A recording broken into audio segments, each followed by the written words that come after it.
Hello everyone, my name is Christopher White and I'm a health psychologist.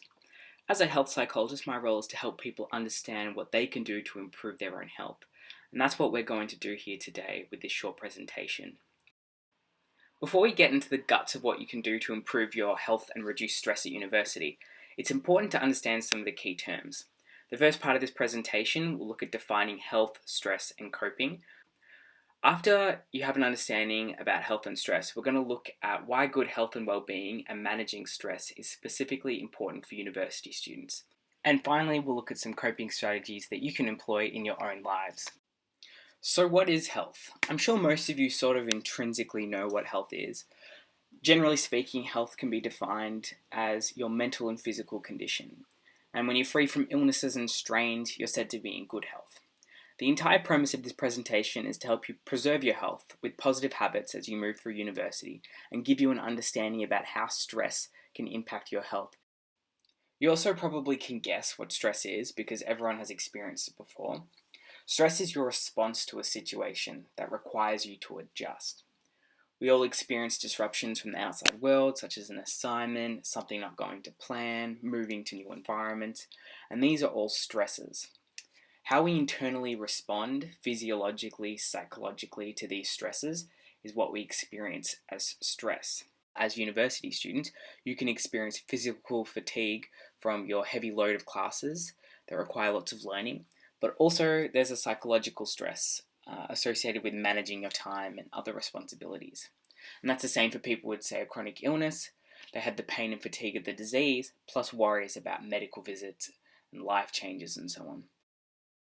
So that changes over time, your ability to respond to a stressor. You start off in the alarm phase where you have that fight or flight response, which means that you have the jitters, you've got an increased heart rate, faster breathing, and that diminishes your ability to respond. But then you develop a bit of a resistance and your body settles in and is able to adjust to the change that is ahead of you. But that only can last so long. You end up in this exhaustion phase where the body can no longer adequately respond to a stress and you experience physical wear and tear. And that not only is coupled with psychological responses that change your emotions, can change your ability to think properly with cognitive changes, and you end up changing your behavior, which we'll talk about a little bit later. But all these things together mean that you have to stop yourself from ending up in that exhaustion phase. So why should you care about all this? Well, we kind of talked about how we need to avoid getting into that exhaustion phase. But what's really interesting is how specifically important this is to university students. We know that 64% of university students have said that they found academic experiences to be very or extremely stressful. We also know that academics involves both physical and psychological stresses, as we spoke about before. And there are studies that show that daily hassles that are small in isolation but add up can be quite significant sources of stress, which is exactly what studying involves. Managing your workload, lots of different classes, plus you have to balance it with other parts of your own life, such as family and work. And that's why people who are students are more common to experience burnout, which is because of that continuous flow of stress that leads to a dysfunctional response. And it's particularly important because when you're a student, you're studying for multiple years at university, and you need to be able to have a sustainable work ethic. But beyond these unique stresses associated with studying at university, stress generally translates to poor health. We had 67% of tertiary students, and we know that studying at university is uniquely stressful.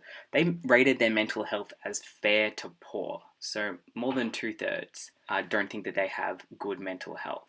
There's a real need to make sure that when you're studying, you're hyper aware of how stress can impact your mental health. We know that emotional stress can lead to anxiety, depression. It also leads to behavioral problems like aggression and risk-taking that aren't exactly conducive to positive studies. And beyond these psychological impacts, stress also affects you physically. Stress is a known immune suppressant, and that leads you to being more likely influenced by the flu and colds. Stress also can increase your long-term risk of heart disease, stroke, and blood pressure. And obviously, when you are stressed, you are more likely to undertake activities that aren't exactly good for your health, like overeating, abusing drugs and alcohol, not exercising, or even being less social. And as we've hinted across the last few slides, these physical and psychological impacts obviously diminish academic performance. Stress reduces your ability to concentrate, remember, and think clearly. One reason that people are suggesting you can't think as clearly or your academics is going to suffer because you're stressed is because of ruminative thoughts. And that's these thoughts that pop into your head and distract you from focusing on the task at hand. So you might be doing an exam and a ruminative thought might come in, such as you're thinking about a relationship or another subject's assignment, distracting you from your full potential. It also stifles your flexibility and your creative thinking. So now that we know about the impacts of stress, especially in the university context, let's have a look at some coping mechanisms and strategies you can put forward so that you can diminish the impacts of stress and make sure that you're as productive as possible. So when we're talking about managing stress, what we're really talking about is coping. You can see the definition of coping here is the effort you put in to manage demands that are taxing. So some of the ways that you can manage the demands that are taxing include reducing the source of the stress, which is problem-focused coping mechanisms, or you can also just change your response to stress, which is the emotion-focused response. People have different capacities to deal with stress, and that's because of stress mediators. So some people are just generally more optimistic, other people perhaps have more experience with stress, so they have developed subconscious coping mechanisms, but anyone can respond to stress in a more productive way if they have a flexible coping plan.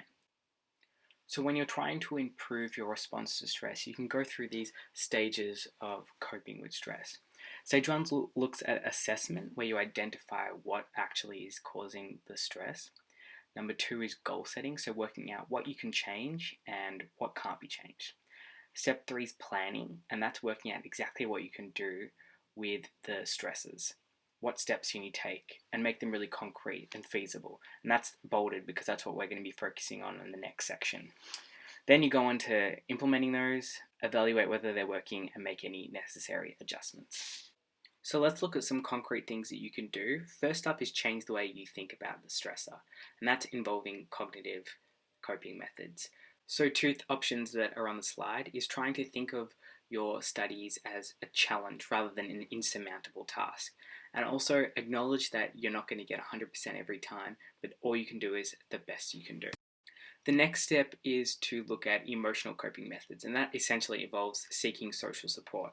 That's good because it helps you feel better about you tackling stress, studies in general, but also it can be a problem-focused response to stress because working together can help you solve problems and work out exam answers and so on. So the recommendations here are to form study groups, allocate readings, work smart basically. Also seek reassurances and talk about anything that you're feeling, especially if there's negative thoughts involved with your studies. And make sure you surround yourself with like-minded achievers because they're going to help you make these healthy choices. Making positive behavior changes can also be a positive coping strategy, but you need to be willing to do that, as studies have shown. You can make a schedule to manage your time more wisely, or make a feasible plan of attack so that you can give yourself this perception of control. Even if you can't actually control situations like having to do an exam, knowing when you're going to study and having control over how you're going to study can actually reduce the impact of stress.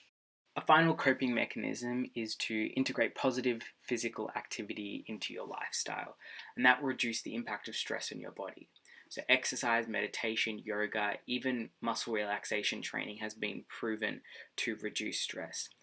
So in summary, stress is everywhere, but it can be managed. You can manage it by changing your response, by thinking positively, talking with friends, exercising, relaxing, or you can also just reduce your exposure to stresses by managing your time wisely and having clear plans. So staying in good health and making sure that you follow these coping mechanisms will be a key to your academic success.